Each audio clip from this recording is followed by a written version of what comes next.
ఏంటన్నా పిఠాపురంలో పవన్ కళ్యాణ్ గెలుస్తారా ఓడతారా మీ అంచనా ఏంటి సార్?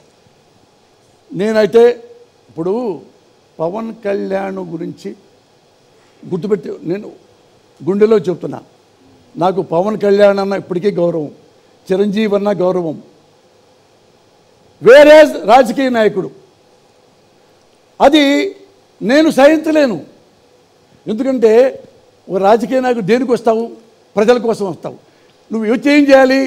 వచ్చి ఇదిగో అమ్మా ఇలా ఇలా అలా నేను చేస్తాను, ఇలా చేస్తాను, మీకు ఇది ఇస్తా, ఈ కష్టాలు దురుస్తా, ఈ కన్నీళ్ళు దురుస్తా అని జనాల్లోకి వెళ్ళి, ఊళ్ళోకి వెళ్ళి, ఇల్లు తిరిగి పవన్ కళ్యాణ్ జనాల్లో మనసులన్నీ అన్నీ చూసుకొని వచ్చి ప్రెస్ మీట్ పెట్టి, నేను ఆంధ్ర మొత్తం అన్ని జిల్లాలు తిరిగాను, అన్ని మండలాలు తిరిగాను, ఈ కష్టాలు ఉన్నాయి, ఇవి నేను కన్నీళ్ళు తుడుస్తా, నన్ను ముఖ్యమంత్రి చేయండి అంటే వాడు గొప్పోడు.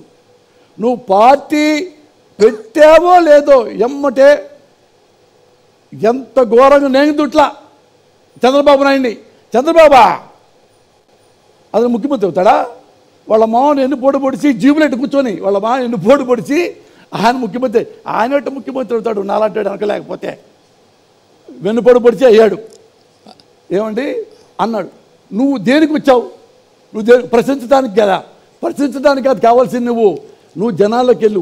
ఇంకా ఏం కష్టాలు ఉన్నాయి, ఏం కష్టాలు ఉన్నాయి, ఏమి కన్నీళ్ళు ఉన్నాయి, ఎక్కడ రోడ్లు లేవు, ఎక్కడ కరెంట్ లేదు, ఎక్కడ అన్నం లేదు, విద్య లేదు, ఎక్కడ ఆరోగ్యం లేదు, ఇన్ని లేవు. అవి నువ్వు కనుక అవి మాట్లాడుంటే నువ్వు జగన్ గారు పక్క ఉండేవాళ్ళు. నువ్వు రావటం అయ్యాడో నారా లోకేష్ తిని తిని తిని తిని తిని ఎంత తింటావు? అవినీతి చేసి పైన మీ తాత ఎన్టీ రామారావు ఆత్మ క్షోభిస్తుంది. ఇంకోసారి వచ్చాడు మళ్ళా నారా లోకేష్ మా అమ్మ తిట్టావు, ఖబర్దార్. ఎంతసేపు ఎమ్మ గోల్ని బారయ్య, మా అమ్మ తిట్టావు, మా అయ్యని తిట్టావు, మా అక్కని తిట్టావు, మా చెల్లిని తిట్టావు, మా నాన్న తిట్టావు, పోసారి తిట్టావు. ఇవెందుకయ్యా అసలు?